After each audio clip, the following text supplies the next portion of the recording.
അമ്മയുടെ നഷ്ടം ആ ഒരു വാക്യൂം ഒരിക്കലും പോകത്തില്ല എന്ന് എനിക്ക് തോന്നുന്നു. അമ്മ എൻ്റെ ഒരു വലിയൊരു സ്ട്രെങ്ത് ആയിരുന്നു. അമ്മ ഏകദേശം ഒരു 10-12 വർഷം വീൽ ചെയറിലായിരുന്നു. എനിക്ക് പലപ്പോഴും തോന്നിയിട്ടുണ്ട് നഷ്ടബോധം, ഒരു കുറ്റബോധം തോന്നിയിട്ടുണ്ട്. അമ്മ ഭംഗിയായിട്ട് നോക്കുമായിരുന്നു അവളെ. അവൾ പരാതിയൊന്നും പറഞ്ഞിട്ടില്ല. ചിലപ്പം ഭയങ്കര ഹേർട്ടിങ് ആയിപ്പോവും. അവർക്ക് തുടക്കക്കാരാകുമ്പോഴേ അവരെ പെട്ടെന്ന് ബാധിക്കും അതൊക്കെ. അപ്പം ചിലർ പെട്ടെന്ന് അപ്സെറ്റ് ആയിപ്പോവും, ചിലരത് എന്ന് പറഞ്ഞാൽ കളയും. വ്യാഖ്യാനിക്കാം, നമ്മൾക്ക് ഇഷ്ടമുള്ളതുപോലെ വ്യാഖ്യാനിക്കുമ്പോഴാണ് ആ പ്രശ്നം വരുന്നത്.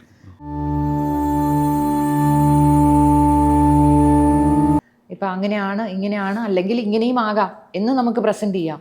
അതല്ലാതെ എൻ്റെ വ്യാഖ്യാനം ഇതാണ് എന്ന് പറയുന്നിടത്താണ് പ്രശ്നം വരുന്നത്.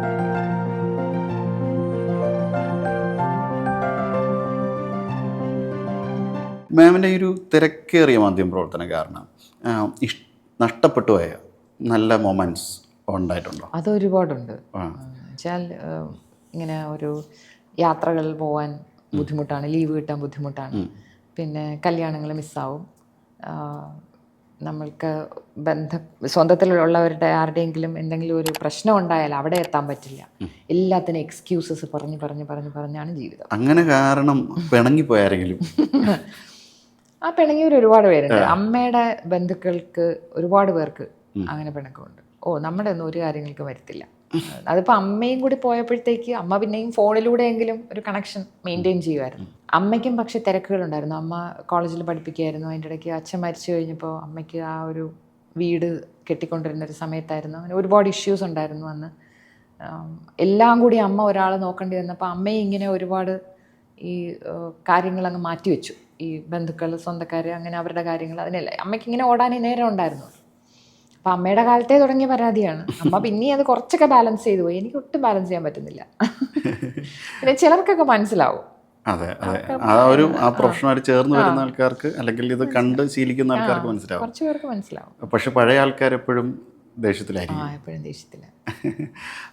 അകന്നു പോയവർ ഒരുപാട് പേരുണ്ട്. അതുകൊണ്ട് ആണോ? അത് കാരണം നഷ്ടപ്പെട്ട ഒരു മൊമെന്റ് പറയാം, നമുക്ക് ഓർത്തെടുക്കാൻ പറഞ്ഞാൽ അങ്ങനെ ഒരു ഇല്ല. അങ്ങനെ ഒരു മൊമെന്റ് ആയിട്ടില്ല, ഒരുപാടുണ്ട്.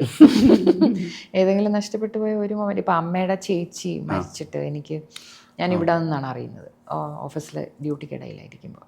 പക്ഷേ എനിക്ക് അന്നും പിറ്റേന്നും പോകാൻ പറ്റില്ലായിരുന്നു.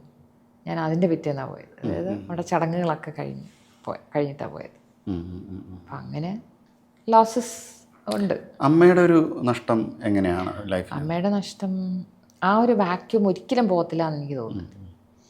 അമ്മ എൻ്റെ ഒരു വലിയൊരു സ്ട്രെങ്ത് ആയിരുന്നു. എൻ്റെ ഒരു എനിക്ക് ഒരുപാട് പ്രശ്നങ്ങൾ ഉണ്ടായിട്ടുള്ളപ്പോഴും, എൻ്റെ പേഴ്സണൽ ലൈഫിൽ ഒരുപാട് പ്രശ്നങ്ങൾ ഉണ്ടായിട്ടുള്ളപ്പോഴും അമ്മയായിരുന്നു എൻ്റെ പിറകിലൊരു ലൈഫ് ലൈൻ, ഒരു ശക്തിയായിട്ട്. ചിലപ്പോഴൊക്കെ എനിക്ക് വയ്യ എന്ന് തോന്നുമ്പോഴും അമ്മ പറയുമായിരുന്നു, ഇല്ല നമുക്ക് വരുന്നിടത്ത് വെച്ച് കാണാം എന്ന് പറയുമായിരുന്നു. എല്ലാത്തിനും അമ്മയ്ക്കൊരു പരിഹാരമുണ്ട്. ഇനി പരിഹാരം ഇല്ലാത്തടത്ത് അമ്മ പറയുന്നു, അത് വരട്ടെ, നമുക്ക് അന്നേരം നോക്കാം. ഭയങ്കര വിൽ പവറായിരുന്നു. ഭയങ്കര വിൽ പവറായിരുന്നു. അമ്മ ഏകദേശം ഒരു 10-12 വർഷം വീൽ ചെയറിലായിരുന്നു. അമ്മയ്ക്ക് കോൺജനിറ്റലി ബോണിന് പ്രശ്നം ഉണ്ടായിരുന്നു. അപ്പം ഒരു പ്രാവശ്യം ഒരു ഒടിവ് പറ്റിയിട്ട് പിന്നെ ഡോക്ടർ പറഞ്ഞു, ഇനി നടക്കുന്നതിലും നല്ലത് വീൽ ചെയറിൽ ഇരിക്കുന്നതാണെന്ന് പറഞ്ഞു. അങ്ങനെ അങ്ങ് വീൽ ചെയറിലായതാണ്. പക്ഷേ ആ വീൽ ചെയറിലിരുന്ന് അമ്മയായിരുന്നു വീട്ടിലെ കാര്യങ്ങളെല്ലാം ചെയ്യുന്നതും, ജോലി അടക്കം. അമ്മയ്ക്ക് അങ്ങനെ ആരെയും ആശ്രയിക്കുന്നതും അതൊന്നും ഇഷ്ടമായിരുന്നില്ല. അമ്മ തന്നെ എല്ലാം മാനേജ് ചെയ്യും, അമ്മ തന്നെ എല്ലാം ചെയ്യും. അമ്മ ഒറ്റയ്ക്കായിരുന്നു കുറേ നാൾ ഈ വീൽ ചെയറിലായിരുന്നപ്പോഴും. അപ്പം അമ്മയുടെ ആ ഒരു പ്രസൻസ് ഒരുപാട് മിസ് ചെയ്യുന്നു. ഒരു കാര്യങ്ങൾ പറയാൻ, എന്തെങ്കിലും ഒന്ന് ചോദിക്കാൻ, ഒരു സംശയം ചോദിക്കാൻ, എങ്ങനെ വേണം, അമ്മ പറയുന്നത് ഞാൻ കേൾക്കണമെന്ന് നിർബന്ധമൊന്നുമില്ല, പക്ഷെ എന്നാലും അത് ഷെയർ ചെയ്യാൻ ഒരാൾ എന്നുള്ള ആ ഒരു അമ്മയുടെ ഒരു പ്രസൻസ് ഒരുപാട് മിസ് ചെയ്യുന്നു. അമ്മ അങ്ങനെ ഇപ്പോൾ ഇത്രയും വിൽപ്പവറുള്ള ആള് പറയുന്ന തീരുമാനങ്ങൾ നമ്മൾ മാറിപ്പോയി കഴിഞ്ഞ് കഴിഞ്ഞാൽ എതിർപ്പൊന്നും പറയില്ലേ? അതൊന്നുമില്ല. പണ്ട് ഉണ്ടായിരുന്നു, ഞാൻ ചെറുതായിരുന്നപ്പോൾ അമ്മ പറയുന്ന വഴിയിൽ കൂടെ. അതായത് പക്ഷെ ഞാനും അങ്ങനെ ഒരു മീക്ക് ചൈൽഡായിരുന്നു. അങ്ങനെ ഒരു റെവല്യൂഷൻ ഒന്നും കാണിച്ചിട്ടില്ല ചെറുതിലൊന്നും. പിന്നെ വളർന്നു കഴിഞ്ഞിട്ട് അമ്മ പിന്നെ അങ്ങനെ അമ്മ പറയും, പക്ഷെ അങ്ങനെ റിസ്ട്രിക്റ്റ് ചെയ്യില്ല. എന്ത് വേണം എന്നുള്ളതിനെ അങ്ങനെ ഇത് ചെയ്താൽ മതി എന്നൊന്നും പറയില്ല. ക്യാമ്പസ് പൊളിറ്റിക്സിലൊക്കെ ഉണ്ടാകാൻ പറ്റിയ സമയമൊന്നും കിട്ടിയില്ല. ക്യാമ്പസ് പൊളിറ്റിക്സ് സമയം കിട്ടാത്തതല്ല, എനിക്ക് താല്പര്യമില്ല. പിന്നെ ഞാൻ പഠിച്ചത് വിമൻസ് കോളേജിലാണ് ഡിഗ്രി വരെ. അമ്മ പഠിപ്പിച്ച കോളേജിൽ തന്നെ. പിന്നെ ഇവിടെ MA-ക്ക് വന്നത് ഡിപ്പാർട്ട്മെന്റിൽ ഓക്കെ. കാര്യവട്ടത്ത്. അവിടെയൊന്നും അങ്ങനെ ക്യാമ്പസ് പോളിറ്റിക്സ് ഉണ്ടായിരുന്നില്ല. അങ്ങനെ വലിയ ആക്റ്റീവ് കാര്യവട്ടം അല്ല, ഇംഗ്ലീഷ് ഡിപ്പാർട്ട്മെന്റ് യൂണിവേഴ്സിറ്റി ക്യാമ്പസിലായിരുന്നു. അപ്പം അങ്ങനൊരു കാര്യവട്ടത്തിന്റെ ഭാഗമായിട്ടുള്ള പോളിറ്റിക്സ് ഒന്നും ഇങ്ങോട്ട് വന്നിട്ടില്ല. നമ്മൾ വോട്ട് ചെയ്യാൻ പോകും എന്നല്ലാതെ. അപ്പോൾ അയ്യപ്പ പണിക്കർ സാറുമായിട്ട് നല്ല സൗഹൃദമായിരിക്കുമല്ലോ. ഞങ്ങളുടെ ഗുരുവായിരുന്നില്ലേ, എൻ്റെ അമ്മയും പഠിപ്പിച്ചിട്ടുണ്ട്. അപ്പോൾ അതിൻ്റെ ഒരു സോഫ്റ്റ് കോർണർ സാറിന് എന്നോടും ഉണ്ടായിരുന്നെന്ന് എനിക്ക് തോന്നുന്നു. സാർ അങ്ങനെ പറഞ്ഞിട്ടുണ്ട് ഒരിക്കൽ. സാറിൻ്റെ ഒരു നർമ്മബോധം ഭയങ്കര ഫേമസ് ആണ്. നർമ്മമാണ്, നമുക്ക് ഒരു സെക്കൻഡ് കഴിഞ്ഞ് റിയലൈസ് ചെയ്യാൻ പറ്റും. അങ്ങനെ ഏതെങ്കിലും പേഴ്സണൽ അനുഭവങ്ങൾ?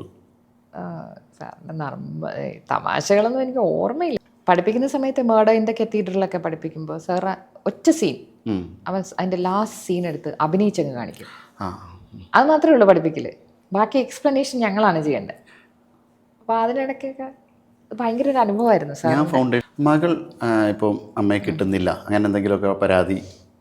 അവൾ പരാതി പറഞ്ഞിട്ടില്ല, പക്ഷെ എനിക്ക് പലപ്പോഴും ഒരു കുറ്റബോധം തോന്നിയിട്ടുണ്ട്. അമ്മയുടെ കൂടെ ആയിരുന്നു അവള്, കൊല്ലത്ത് നിന്നാണ് പഠിച്ചതൊക്കെ. അപ്പം ഞാനിങ്ങനെ ചെന്നൈയിലായിരുന്നു ഞാൻ കുറച്ച് നാൾ, സൂര്യയിൽ. അപ്പോൾ ആ സമയത്തൊക്കെ ഞാനിങ്ങനെ മാസത്തിലൊരിക്കൽ ഒരാഴ്ച വന്ന് നിൽക്കുന്ന വിസിറ്റർ മാത്രമായിരുന്നു. എനിക്ക് പലപ്പോഴും തോന്നിയിട്ടുണ്ട് നഷ്ടബോധം, ഒരു കുറ്റബോധം തോന്നിയിട്ടുണ്ട്. അമ്മ ഭംഗിയായിട്ട് നോക്കുമായിരുന്നു അവളെ. അവൾ പരാതിയൊന്നും പറഞ്ഞിട്ടില്ല, പക്ഷെ അവള് കുറച്ചുകൂടെ സെൽഫ് സഫീഷ്യൻ്റ് ആയെന്ന് എനിക്ക് തോന്നുന്നു. അതുകൊണ്ട് ഞാനില്ലാത്തതുകൊണ്ട്. അല്ലെ, തുറന്നു പറയാൻ ഇപ്പോൾ ചേച്ചിയെ സംബന്ധിച്ച് അമ്മ ഉണ്ടായിരുന്നു. അവൾ അമ്മയുടെ അടുത്തായിരുന്നു, രണ്ടുപേരും അമ്മയുടെ അടുത്ത്. അവൾ അമ്മയുടെ അടുത്തായിരുന്നു എല്ലാം പറയുന്നത്, പറയാനുള്ളതൊക്കെ അമ്മയുടെ അടുത്തായിരുന്നു പറയുന്നത്. അപ്പോൾ ശരിക്കും അമ്മയ്ക്ക് സത്യത്തിൽ നിങ്ങളെ രണ്ടുപേരും കൂടെ താരതമ്യം ചെയ്തൊരു പുസ്തകം വേണമെങ്കിൽ എഴുതാമായിരുന്നു. ചേച്ചി ബുക്സ് എന്തെങ്കിലും ശ്രമിക്കുന്നുണ്ടോ? എഴുതണം എന്നൊക്കെ ഇങ്ങനെ വിചാരിക്കും, പക്ഷെ എഴുതിയിട്ടില്ല. കാരണം ഇത്രയും വർഷത്തെ ഒരു ഗ്ലോബൽ പൊളിറ്റിക്സ്, 25 വർഷത്തെ ഗ്ലോബൽ പൊളിറ്റിക്സ് നോക്കുക എന്ന് പറയുമ്പോഴത്തേക്കും IR-ന്റെ ഒരു വലിയ ഏരിയ കവർ ചെയ്ത് കഴിഞ്ഞ് അങ്ങനെ എന്തെങ്കിലും പ്ലാൻ ഇനിയിപ്പോൾ നോക്കേ ഉള്ളൂ? നോക്കണം. ഞാൻ എഴുതിയ സ്ക്രിപ്റ്റുകൾ പോലും ഞാൻ വെച്ചിട്ടില്ല എന്നുള്ളതാണ് വാസ്തവം. ഓക്കെ. ഈ പ്രോഗ്രാമിൻ്റെ സ്ക്രിപ്റ്റുകൾ അത് വെച്ചിരുന്നെങ്കിലും മതിയായിരുന്നു. അത് പറഞ്ഞപ്പോഴാലോചിച്ച സിനിമയുടെ ഏതെങ്കിലും ഒരു മേഖലയിൽ പ്രവർത്തിക്കണം, ഏതെങ്കിലും ഒരു മേഖലയിൽ പ്രവർത്തിക്കണം എന്ന് തോന്നിയിട്ടുണ്ടോ? ഒന്നുകിൽ സ്ക്രിപ്റ്റ്, അല്ലെങ്കിൽ പുതിയ കഥകൾ, കാരണം ഇവൻസ് ആണല്ലോ കഥകൾ. ആ അത്തരം കഥകൾ എഴുതാൻ മനുഷ്യരുടെ കാര്യം ആഗോളതലത്തിൽ പഠിക്കുകയാണ്. അപ്പം അങ്ങനെ ഒരു സംഭവത്തിനെ കുറിച്ച് എന്തെങ്കിലും? അങ്ങനെ ക്രിയേറ്റിവിറ്റി എനിക്കില്ല. അഭിനയത്തെ അങ്ങനെ ക്രിയേറ്റിവിറ്റി ഇല്ല. ഡാൻസർ എന്ന നിലയിൽ അഭിനയം നമുക്ക് വഴങ്ങുന്ന ഒരു അതൊക്കെ ഉണ്ട്, പക്ഷെ സിനിമയിലോട്ട് പോകണമെന്ന് എനിക്ക് തോന്നി. ഡാൻസിൽ എന്തെങ്കിലും വേറെ? ഡാൻസിൽ കൂടുതൽ എപ്പോഴും പഠിച്ചുകൊണ്ടിരിക്കാനുള്ള ആരോഗ്യം ഉണ്ടാവണമെന്ന് തോന്നിയിട്ടുണ്ട്. പിന്നെ അത് കൂടുതൽ പഠിക്കണം എന്ന് തോന്നിയിട്ടുണ്ട്. ഈ ആരോഗ്യം പെർമിറ്റ് ചെയ്യുന്നിടത്തോളം കൂടുതൽ പഠിക്കണം എന്ന് തോന്നിയിട്ടുണ്ട്. ഡാൻസ് എപ്പോഴാണ് പഠിച്ചു തുടങ്ങുന്നതൊക്കെ? അതൊരു 9 വയസ്സൊക്കെ ആയപ്പോൾ തുടങ്ങി. പക്ഷേ പിന്നെ കുറേ നാൾ കണ്ടിന്യൂസ് ആയിട്ട് പഠിച്ചു. യൂത്ത് ഫെസ്റ്റിവലുകൾക്കൊക്കെ പോകുമായിരുന്നു. പിന്നെ സ്കൂളൊക്കെ കഴിഞ്ഞ് കോളേജ് ഒരു പകുതിയൊക്കെ ആയപ്പോൾ ഒരു വലിയൊരു ബ്രേക്ക് വന്നു. പിന്നെ ബ്രേക്ക് അങ്ങ് നീണ്ടു പോയി. പിന്നെ ഇടയ്ക്കൊക്കെ ഇങ്ങനെ ഇപ്പം പക്ഷേ കുറച്ച് വർഷങ്ങളായിട്ട് കണ്ടിന്യൂസ് ആയിട്ട് പിന്നെയും പഠിക്കുന്നു. ഇപ്പം നമ്മൾ വേറെ എടുത്തു പറയാൻ പറ്റുന്നത് ചോദിക്കാതിരിക്കാൻ നിവർത്തിയില്ല, കാരണം അതൊരു ചടങ്ങാണ്, ആചാരമാണ്. ന്യൂസ് റൂം തമാശകൾ, ന്യൂസ് റൂം ട്രോൾസ്. തമാശകൾ എനിക്ക് ഓർമ്മയില്ല കേട്ടോ, എന്നും തമാശയാണ്. ഇപ്പോൾ ഒരു ദിവസം ഈ അടുത്ത ദിവസം തന്നെ ക്രിക്കറ്റിന്റെ കോപ്പി മേളിലേക്ക് കയറി വന്നപ്പോൾ അതിനകത്ത് റൺസ് ഇല്ല. ആരും ഇത്ര റൺസ് ഒന്നും ഇത്ര വിക്കറ്റ് ഒന്നും ഇല്ല. അതായത് അവര് താഴെ നിന്നുള്ള കോപ്പി കണ്ടിന്യൂസ് ബുള്ളറ്റിൻ അല്ലേ, ഇങ്ങനെ ചേഞ്ച് ഓവർ ചെയ്ത് പോലെ. അപ്പോൾ ഒരു റൺ ഡൗണിൽ നമ്മുടെ സോഫ്റ്റ്വെയറിന്റെ താഴത്തെ കോപ്പിയിൽ അത് അപ്ഡേറ്റ് ചെയ്യുന്നതിന് മുമ്പ് മുകളിലിരുന്നവർ അതെടുത്ത് ഇപ്പുറത്തേക്ക് ഇട്ടു. അപ്പോൾ അവർ അപ്ഡേറ്റ് ചെയ്തത് പഴയ ബുള്ളറ്റിന്റെ കോപ്പിയിലാണ്. പക്ഷേ ഇവർ ഈ പുതിയ ബുള്ളറ്റിന്റെ ഇതിലേക്ക് മറ്റത് വലിച്ചിട്ടു. അത് കണ്ടിന്യൂസ് ആയിട്ട് പോകാൻ വേണ്ടിയിട്ട്, പ്രൊഡക്ഷന്റെ എഫിഷ്യൻസിക്ക് വേണ്ടിയിട്ടാണ്. പക്ഷെ അപ്പോൾ ഇതിനകത്ത് റൺസ് ഇല്ലായിരുന്നു. അപ്പം അങ്ങനെയൊക്കെ സ്ട്രക്കായി നിൽക്കുന്ന, അല്ലെങ്കിൽ മറ്റെന്തെങ്കിലും നമ്മൾ ചെയ്തുകൊണ്ടിരിക്കുമ്പം പെട്ടെന്ന് ലൈവ് കയറി വരുന്ന ഒരു സാഹചര്യം അതെപ്പോഴും ഉണ്ടാവും. എന്തായാലും ഇപ്പോൾ ഒരു ആന കയറിയാൽ എന്തുണ്ടായാലും ലൈവ് അല്ലേ ഇപ്പോൾ. അപ്പം അത് എന്നും ഉണ്ടാവാറുണ്ട്. പിന്നെ ഇപ്പം പ്രാർത്ഥിക്കുന്നത് ഒരു കാര്യം, രാത്രി 11:30 ആകുമ്പോൾ ഇങ്ങനെ ഒന്ന് കയറി വരല്ലേ എന്നാണ്. വന്നു കഴിഞ്ഞാൽ അന്ന് രാത്രി ഫുൾ കണ്ടിന്യൂ, രാത്രി ഫുള്ള് നിൽക്കേണ്ടി വരുമല്ലോ. ശരിയാ നമ്മൾ ലേറ്റ് നൈറ്റ് കണ്ടിന്യൂ ചെയ്യേണ്ടി വരും. അപ്പോൾ അത്തരത്തിൽ എന്തെങ്കിലും ട്രോളുകൾ ഞാൻ ചേച്ചിയുടെ ഫേസ് ട്രോളുകൾ കണ്ടിട്ടില്ല. അങ്ങനെ ആരും ട്രോളുകൾ ഇല്ല. ഇപ്പൊ അങ്ങനെ എന്റെ പേരിൽ ട്രോളൊന്നും ഇല്ല, ഞാൻ കണ്ടിട്ടില്ല. അല്ല നമ്മൾ കണ്ടിട്ടില്ല. സെർച്ച് ചെയ്ത് നോക്കി ഞാൻ എന്തെങ്കിലും ട്രോളുണ്ടോ? ട്രോളൊന്നുമില്ല, ഹേറ്റേഴ്സ് ഇല്ലാത്ത ട്രോളും ഇല്ല. അപ്പം പക്ഷെ ബാക്കി കുറേ ആൾക്കാർ അത്രയും ട്രോൾസിന് ഇരയായിട്ട് വരുന്ന ഫ്രണ്ട്സ് വന്നിട്ട് അയ്യോ ഞാൻ വലിയതായിപ്പോയി എന്നങ്ങനെ എന്തെങ്കിലും പറഞ്ഞിട്ടുണ്ട്? അത് പറഞ്ഞിട്ടുണ്ട്. അത് പക്ഷേ ചിലപ്പം ഭയങ്കര ഹേർട്ടിങ് ആയിപ്പോവും. അവർക്ക് തുടക്കക്കാരാകുമ്പോഴേ അവരെ പെട്ടെന്ന് ബാധിക്കും അതൊക്കെ. അപ്പം ചിലർ പെട്ടെന്ന് അപ്സെറ്റ് ആയിപ്പോവും, ചിലരത് എന്ന് പറഞ്ഞാൽ കളയും, ഒരു തമാശയായിട്ട് കളയും. പക്ഷെ ട്രോളുകൾ ചിലത് നല്ലതാണ്, ചിലത് പക്ഷേ ഇത്തിരി കടുത്ത് പോയി പേരൊക്കെ തെറ്റിച്ച് വായിക്കുമ്പോഴൊക്കെ. സ്കൂൾ കോളേജ് ഫ്രണ്ട്സ് ഇപ്പം അടുത്ത് പറയാൻ പറ്റുന്ന വളരെ ഉണ്ട്, നല്ലൊരു ഗ്രൂപ്പുണ്ട് എനിക്ക്. സ്കൂളിലെ ഒരുമിച്ച് പഠിച്ചവർ ഇപ്പോഴും ഞങ്ങൾ ഒരുമിച്ച് യാത്രയൊക്കെ പോയിട്ടുണ്ട്. ഞങ്ങളൊരു ഗ്രൂപ്പിലുണ്ട്, സ്കൂളിലും അതെ കോളേജിലും അതെ, രണ്ട് ഗ്രൂപ്പ്. അതിന് മീറ്റപ്പിനൊക്കെ പങ്കെടുക്കാൻ പറ്റുന്നുണ്ട്? അത് ഞാൻ എങ്ങനെയെങ്കിലും ഒക്കെ പോകും. ചിലതിനൊന്നും പറ്റിയിട്ടില്ല കേട്ടോ. അവർ എല്ലാവരും കൂടെ ഒരു യാത്ര പോയിട്ട് ഇന്നാളെ എനിക്ക് പോകാൻ പറ്റി, എനിക്ക് ലീവ് കിട്ടിയില്ല. ചിലതൊക്കെ മിസ്സാവും, പക്ഷെ എന്നാലും ഈ വാട്സപ്പ് എന്നൊരു സംവിധാനം ഉള്ളതുകൊണ്ട് കണക്റ്റ് ആവും. ആ കണക്ഷൻ ഇപ്പോഴും വിട്ടിട്ടില്ല. നല്ല ഫ്രണ്ട്സ് ഗ്രൂപ്പ് ഉണ്ട് എനിക്ക്, കോളേജിലും അതെ സ്കൂളിലും അതെ. ഓക്കെ, നമ്മൾ ഇപ്പം സ്കൂളിലെ കോളേജിലെയും ഫ്രണ്ട്സിൻ്റെ അടുത്ത് എൻഗേജ് ചെയ്യുന്നത് പോലെ തന്നെ ഇപ്പം മകളുടെ എൻഗേജ് മകൾ പരാതി പറഞ്ഞിട്ടില്ല എന്ന് പറയുന്നു. പക്ഷേ ഡെയിലി ലൈഫിനെ ഈ 2 മണി 3 മണിക്ക് ചെന്ന് കിടക്കുന്ന സമയത്ത് ബാധിക്കാറുണ്ടോ? ഉറക്കം ഡെയിലി ലൈഫിനെ ബാധിക്കാറുണ്ട്, അത് ബാധിക്കും. എന്ന് വെച്ചാൽ ഞാൻ പക്ഷേ അതും എൻ്റെ ഒരു പോസിറ്റീവ്, എനിക്ക് കിട്ടിയൊരു പോസിറ്റീവ് ഇതാണ്. ഞാൻ പണ്ടേ ഒരു ഔളാണ്, അതായത് ഈ രാത്രി ഉണർന്നിരിക്കുന്ന ഒരാളാണ്. ലാർക്കല്ല, എനിക്ക് രാവിലെ എഴുന്നേൽക്കുന്ന ഇഷ്ടേലായിരുന്നു പണ്ട്. അപ്പം അമ്മ പറയായിരുന്നു നിനക്ക് പറ്റിയൊരു ജോലിയാണ് കിട്ടിയിരിക്കുന്നതെന്ന്. പക്ഷേ ഈ പറയുന്ന പോലെ ഡെയിലി റുട്ടീനിന് അത് ചിലപ്പോൾ രാവിലെയൊക്കെ എഴുന്നേൽക്കേണ്ടി വരുമ്പോൾ അത് പ്രശ്നമാണ്. ഡെയിലി ലൈഫ് നമ്മുടെ എപ്പോഴും ലേറ്റ് മോർണിംഗ്സ് ആണ്, ഏർലി മോർണിംഗ്സ് ഇല്ല. അങ്ങനെ ഒരു ഷിഫ്റ്റ് വന്നാലേ ഉള്ളൂ ഏർലി മോർണിംഗ്സ് പോകുന്നത്. ഭക്ഷണം പാകം ചെയ്യുന്ന എനിക്ക് പാചകം ഇഷ്ടമല്ല, എനിക്ക് അറിഞ്ഞുകൂടാ. അതിനൊരു നാക്കുണ്ട്, ഒരു കഴിവ്, ഒരു സ്കില്ലാണത്. ആ സ്കില്ല് എനിക്കില്ല. ഞാൻ 3 തവണ ഒരു കറി വെച്ചാലും പിന്നെയും 4ാമത്തെ തവണ വയ്ക്കുമ്പോൾ ഞാൻ ഓർക്കും അയ്യോ അതിനകത്ത് എന്തായിരുന്നു ചേർക്കേണ്ടത്. ആ ഒരു സ്കില്ല് എനിക്കില്ല. അതാണ് വേറേതായിട്ട് മാറും. അപ്പം ഞാൻ മാത്രമാണെങ്കിൽ ഞാൻ ഒപ്പിക്കലാണല്ലോ. ചെയ്തതിൽ ഏറ്റവും നല്ല ഇഷ്ടമുള്ള ഭക്ഷണം ഏതാണുള്ള ഭക്ഷണം? ഞാനായിട്ട് വെച്ചത് അങ്ങനെ ഒന്നും വെച്ചാൽ എല്ലാം വേവിക്കൽ മാത്രം, ബോയിൽഡ് സാധനങ്ങൾ മാത്രമാണ്, പച്ചക്കറി മാത്രമേ വെക്കൂ. നമ്മൾക്കൊരു മാധ്യമപ്രവർത്തനത്തിൻ്റെ ഒരു ചരിത്രം എടുത്ത് നോക്കി കഴിയുമ്പോഴത്തേക്കും ഇപ്പോൾ നമ്മൾക്ക് വിഷ്വൽ മീഡിയയുടെ ചരിത്രത്തിൽ തന്നെ ഇപ്പം നേരത്തെ പറഞ്ഞ പോലെ ദൂരദർശൻ കാലഘട്ടത്തിൽ വളരെ ക്രിസ്പായിട്ടുള്ള വാർത്താവതാരണം, വാർത്ത അങ്ങോട്ടും ഇങ്ങോട്ടും പോവാതെ അതിൻ്റെ പൊളിറ്റിക്സ് പ്രേക്ഷകനെ നിശ്ചയിക്കാം, അതിൻ്റെ ഇമേജസ് അവൻ സ്വയം ക്രിയേറ്റ് ചെയ്തെടുക്കാം. അവിടെ നിന്ന് പിന്നീട് വാർത്ത വ്യാഖ്യാനിക്കുന്ന അവസ്ഥയിലേക്ക് ജേർണലിസ്റ്റ് മാറുന്നു.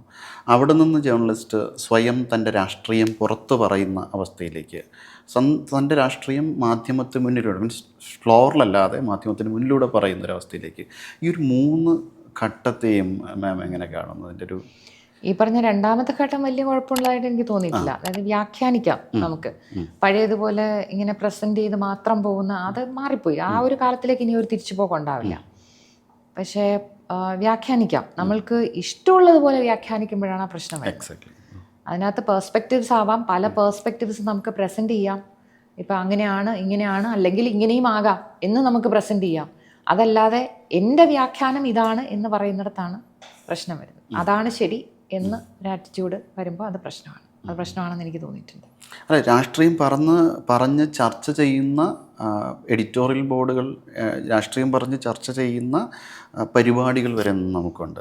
പരസ്പരം അവരവരുടെ വ്യക്തി രാഷ്ട്രീയം പറയുന്നു.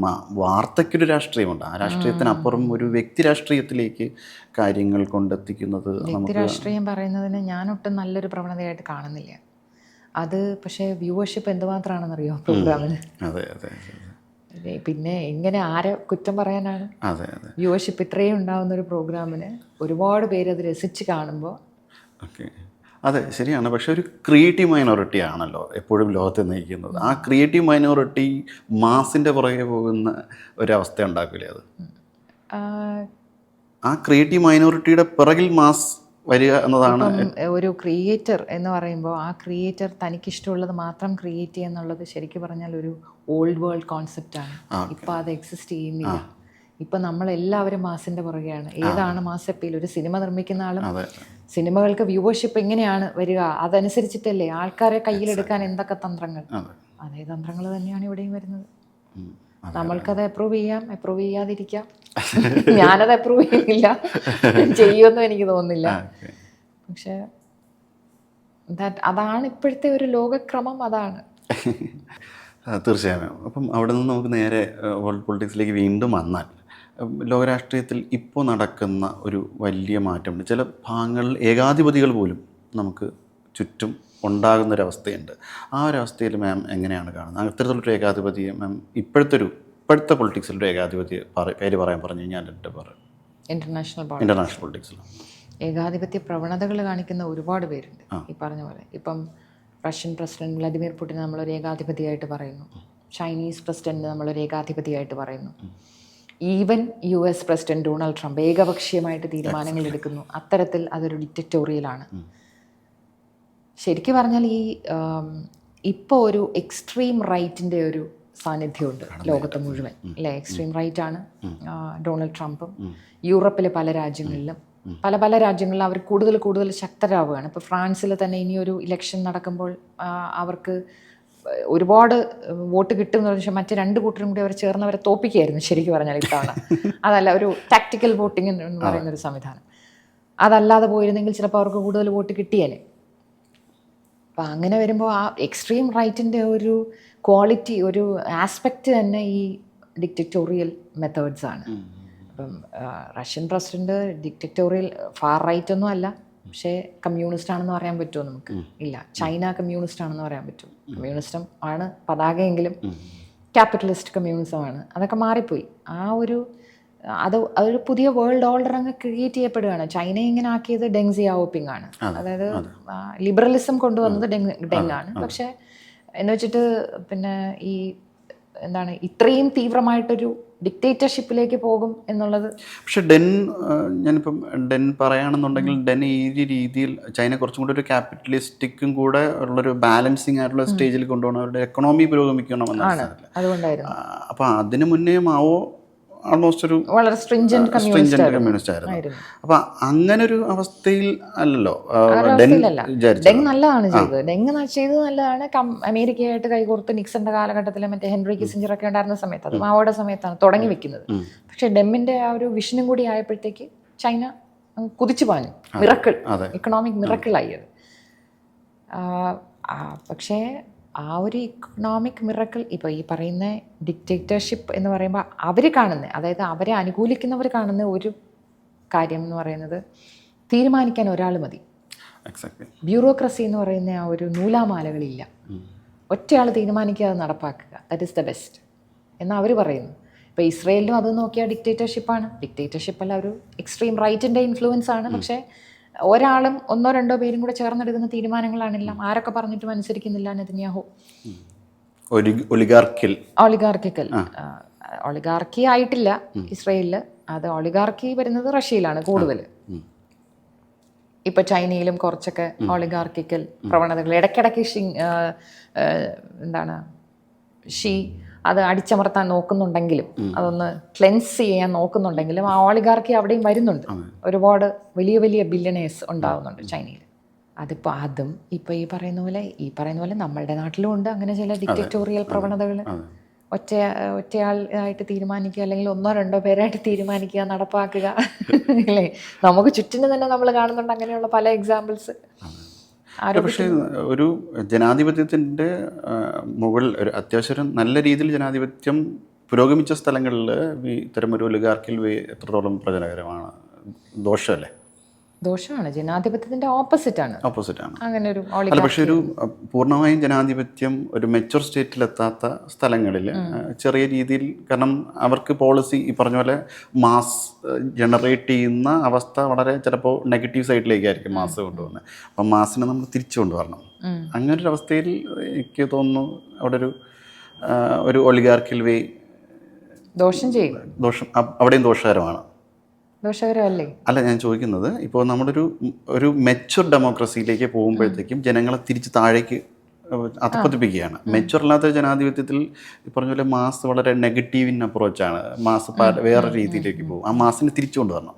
അപ്പം അങ്ങനെയുള്ളൊരു സ്ഥലത്തേക്ക് നമ്മുടെ ഒരു ഒലിഗാർക്കി വേ അല്ലേ എപ്പോഴും നല്ലതെന്ന് തോന്നിയിട്ടുണ്ട് ചില സമയത്ത്. എനിക്കറിയില്ല അങ്ങനെ ഒരു ഒളിഗാർക്കി എന്ന് പറയുന്ന കുറച്ച് പേരിൽ മാത്രമായിട്ട് പണം കോൺസെൻട്രേറ്റ് ചെയ്യുന്നതും അങ്ങനെയൊക്കെ വരുന്നതല്ലേ ഒരു കമാൽ പാഷയൊക്കെ ചെയ്തത് അല്ലേ? കമാൽ പാഷ ഒരു പരിധി വരെ. പക്ഷെ ഇപ്പൊ അതിന്റെ ഒരു പിന്നെയും അത് ഡിക്റ്റേറ്റർഷിപ്പാണ് ടർക്കിയിലെ കാര്യമല്ലേ ഉദ്ദേശിച്ചത്. ടർക്കിയിൽ ഇപ്പൊ പിന്നെ ഡിക്റ്റേറ്റർഷിപ്പ് അല്ലേ. ഡിക്റ്റേറ്റർഷിപ്പ് എന്ന് പറഞ്ഞാൽ പറയുന്നത് ജനാധിപത്യമാണ്. പക്ഷെ സ്റ്റിൽ അപ്പൊ ഒളിഗാർക്കി ഈ സമ്പൂർണ്ണ ജനാധിപത്യം ആയിരുന്നില്ലേ അമേരിക്ക. പക്ഷെ എന്നിട്ടും why did they support Trump? Why did they vote four Trump twice? അതെന്തുകൊണ്ടാണ്? മൂല്യച്യുതി വന്നു. അതാണ്. മൂല്യച്യുതി മാത്രമായിരിക്കത്തില്ല, അവരുടെ ജീവിത സാഹചര്യങ്ങളും കൂടി ആയിരിക്കും. കാര്യം ഈ വാറൊക്കെ പല പല കറൻസ് അല്ലേ ലോകത്തിനെ സ്വാധീനിക്കുന്നത്. ഇപ്പം അന്ന് ആ ഒരു സമയത്ത് ഏറ്റവും വലിയ ഇഷ്യൂ, ഡൊണാൾഡ് ട്രംപ് ആദ്യം തിരഞ്ഞെടുക്കപ്പെടുമ്പോൾ ഏറ്റവും വലിയ ഇഷ്യൂ അഭയാർത്ഥി പ്രവാഹമായിരുന്നു. സിറിയയിലെ വാറും അഭയാർത്ഥി പ്രവാഹവും.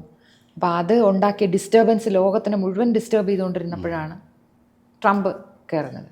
അങ്ങനെയുള്ള ചില ട്രെൻഡ്സ് ഇങ്ങനെയുള്ളവർക്ക് സഹായമാകുന്നു എന്നുള്ളതാണ്. അത് അവിടുത്തെ എക്കണോമി വലിയ രീതിയിൽ ബാധിക്കുന്നുണ്ട്. ബാധിച്ചത് കൊണ്ടാണ് അതുകൊണ്ടാണ് ഇപ്പോൾ അവരെല്ലാം എതിരാവുന്നത്. ജർമ്മനി പോലും. മാമിൻ്റെ ഒരു കാഴ്ചപ്പാടിൽ ഒരു നല്ല റൂളർ, ഇന്ന് ലോകത്ത് നിൽക്കുന്ന ഒരു നല്ല റൂളറിനെ സെലക്ട് ചെയ്യാൻ പറഞ്ഞ മാം ആര് ചൂസ് ചെയ്യും? അങ്ങനെ പറയാൻ പാടാണ്. അതായത് ഓരോരുത്തർക്കും ഉണ്ട് നല്ലതും ചീത്തയും എല്ലാം. ചിലരുടെ ചില കാര്യങ്ങൾ നല്ലതാണ്. നല്ല റൂളർ എനിക്കറിയില്ല. നമ്മൾ നല്ലത് എന്ന് വിചാരിക്കുന്ന പലർക്കും വേറെ വ്യത്യസ്തമായ പല സൈഡ്സ് ഉണ്ട്. പിന്നെ ഏത് തരത്തിലുള്ള റൂള് നമ്മൾ ഇഷ്ടപ്പെടുന്നു എന്നുള്ളത് ഒരു ഘടകമാണ്. അതൊരു ഘടകമാണ്. ഇപ്പൊ ചൈനയിലെ ചില കാര്യങ്ങൾ എനിക്ക് നല്ലതായിട്ട് തോന്നുന്നു. അത് ഈ ബ്യൂറോക്രസിയുടെ നൂലാമാലകളില്ലാതെ ഒറ്റയാൾ തീരുമാനം. ചിലപ്പോൾ നമ്മൾ ചില കാര്യങ്ങൾക്ക് ഇറങ്ങുമ്പോൾ അത് തോന്നും അതായിരുന്നു നല്ലതെന്ന് തോന്നും. ഒറ്റയാൾ തീരുമാനിച്ചാൽ മതിയല്ലോ എന്ന് തോന്നും. ആ കാര്യം നടപ്പാവുമല്ലോ. പക്ഷെ എന്നാൽ ഒരു ജനാധിപത്യത്തിനെതിരല്ലേ അത് ഒറ്റയാൾ തീരുമാനിക്കും. അപ്പം നമ്മൾ ഏത് തരത്തിലാണ് ഇഷ്ടപ്പെടുന്നു, ഏത് തരത്തിലൊരു നല്ല റൂളർ എന്നും പറയാൻ എല്ലാവർക്കും ഉണ്ട് പോസിറ്റീവ്സും നെഗറ്റീവ്സും. ഇപ്പം ബറാക്ക് ഒബാമ അമേരിക്കയിൽ വന്നപ്പോൾ നല്ലൊരു റൂളർ എന്നായിരുന്നു പറഞ്ഞിരുന്നത്. പക്ഷെ ഒബാമയ്ക്കും ഉണ്ടായിരുന്ന ഒരുപാട്, ഒബാമയുടെ കാലത്തും ഇതുപോലെ മൈഗ്രൻസിനെ ഡിപ്പോർട്ട് ചെയ്തിട്ടുണ്ട്. അതൊക്കെ ഒരു സിസ്റ്റത്തിന്റെ ഭാഗമായി കഴിയുമ്പോഴേ നമുക്ക് ഒരുപാടൊന്നും അങ്ങനെ പൂർണ്ണാർത്ഥത്തിൽ മനുഷ്യാവകാശം ഉണ്ടാക്കാൻ പറ്റില്ല. മനുഷ്യാവകാശം ഇസ്രായേൽ പാലസ്തീൻ ഇഷ്യൂ നമ്മൾ പറയണമെങ്കിലും പാലസ്തീൻ കാരണം ഹമാസിന്റെ ഇൻഫ്ലുവൻസ് കാരണം അവരുടെ ഒരു ചിന്താഗതിയിലും വലിയ വ്യത്യാസം ഉണ്ടായിരുന്നു. അറ്റാക്ക് ചെയ്യുന്ന ഘട്ടവും ഉണ്ടായിട്ടുണ്ട്. അവിടെ ഇപ്പൊ എതിർപ്പുകൾ വരുന്നുണ്ട്. അതെ. അപ്പം അങ്ങനെ പല രീതിയിൽ രണ്ട് സൈഡ്സ് ആണ്. എപ്പോഴും ഒരു ഷെയ്ഡി സൈഡ് എല്ലാത്തിനും ഉണ്ടാവും. എല്ലാ അർത്ഥത്തിലും നമ്മൾ ഇഷ്ടപ്പെടുന്ന ഒരാൾ ഒരു ഭരണാധികാരി എന്ന് പറയുന്നത് പോസിബിൾ. ഓക്കെ, ഞാൻ 2-3 വാക്കുകളും കൂടെ പറയാം. അതോടുകൂടി ഒരു ചെറിയൊരു ഗെയിം. സന്തോഷം, വാർത്തയെ സംബന്ധിച്ചൊരു സന്തോഷം എന്ന് പറയുമ്പോൾ ഏത് വാർത്തയാണ് നമുക്ക് ഓർമ്മ വരുന്നത്?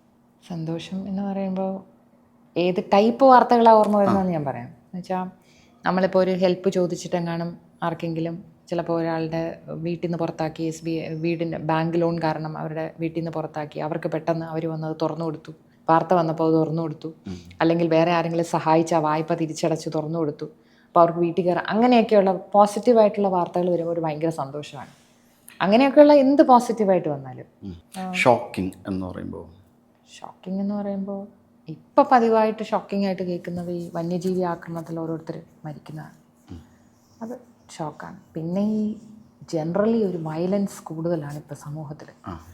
എന്തും ചെറിയ പാർക്കിങ്ങിൻ്റെ പേരിലൊക്കെ പറഞ്ഞില്ലേ കത്തിക്കുത്ത് നടക്കുന്നത്. ആ ഒരു ഷോക്കൊന്നും ഇതുവരെ എനിക്ക് മാറിയിട്ടില്ല. എന്നും ഉണ്ടാവും പാർക്കിങ്ങിൻ്റെ പേരിൽ ഒരു തല്ലും ഒരു കത്തിക്കുത്തും. ബ്രേവ് ഹാർട്ട്, ഒരു ധൈര്യമുള്ള ഇത് അങ്ങനെ വരുമ്പോൾ. ബ്രേവ് ഹാർട്ട് എന്ന് പറയുമ്പോൾ എനിക്ക് ആ സിനിമ ഓർമ്മ വരുന്നു, മെൽ ഗിബ്സന്റെ. സിറ്റുവേഷൻ അനുസരിച്ച് ഒളിച്ചോടുന്നവരോ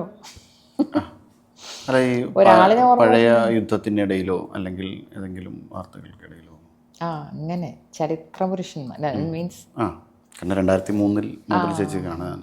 അത് ഇപ്പോഴത്തെ ഇതിൽ ഞാൻ അങ്ങനെ ബ്രേവ് ഹാർട്ടായിട്ട് കാണുന്ന യുക്രൈൻ പ്രസിഡന്റിനെ, സെലൻസ്കി.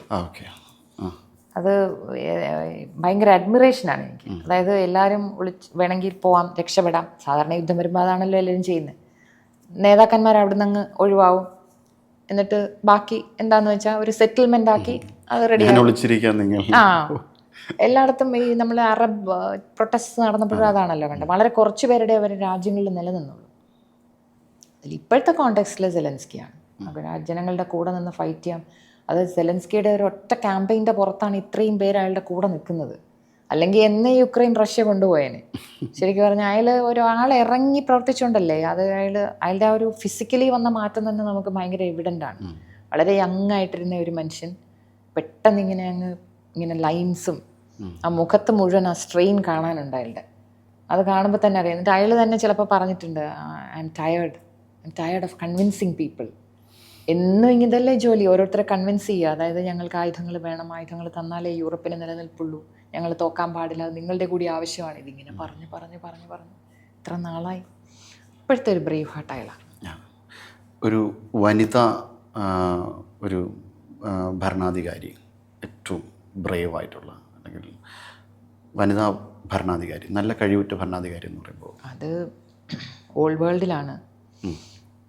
നമ്മുടെ കൂട്ടത്തിൽ ഇന്ത്യയിൽ ഇന്ദിരാഗാന്ധി, ഇംഗ്ലണ്ടിലെ മാർഗരറ്റ് താച്ചർ. അവർ രണ്ടുപേരെയാണ് ഞാൻ മറ്റേ അയൺ വിൽഡ് വിമൻ എന്ന് പറയുന്നത്. അവരെടുത്ത പല തീരുമാനങ്ങളിലായാലും ചില തീരുമാനങ്ങൾ ഒപ്പോസിങ് ആയിരുന്നെങ്കിൽ പോലും. നയതന്ത്രജ്ഞൻ എന്ന നമുക്ക് ഡിപ്ലോമസി എന്ന് പറയുന്നത് ഒരു കുരുക്കല്ലേ, ഒരു കുരുക്കാണ്. പക്ഷെ അത് അതിജീവനം കൂടെയല്ലേ. അങ്ങനെ നോക്കിയാൽ ഒരു നല്ല ഡിപ്ലോമാറ്റ് നമുക്ക് തന്നെ ഉണ്ടല്ലോ, ഡോക്ടർ ശശി തരൂർ. പിന്നെ ഇൻ്റർനാഷണൽ അല്ലാതെയുള്ള ലെവലിൽ സെലൻസ്കി ഒരു ഡിപ്ലോമാറ്റും കൂടിയാണ്. ഇപ്പോൾ ഹീസ് ഡൂയിങ് എവറിത്തിങ്. ഒരു ഡിപ്ലോമാറ്റ് ചെയ്യേണ്ട ജോലിയും കൂടാണ് സെലൻസ്കി ചെയ്യുന്നത്. ഇത്രയും അധികം നേരം നമ്മോടൊപ്പം ലോകവീക്ഷണത്തെക്കുറിച്ചും നമ്മുടെ സമകാലികമായ രാഷ്ട്രീയം, മാധ്യമ രാഷ്ട്രീയത്തെക്കുറിച്ചും വ്യക്തിജീവിതത്തെക്കുറിച്ചും ഒക്കെ നല്ല കാര്യങ്ങൾ പങ്കുവച്ച അവന് വളരെയധികം നന്ദി. Thank you.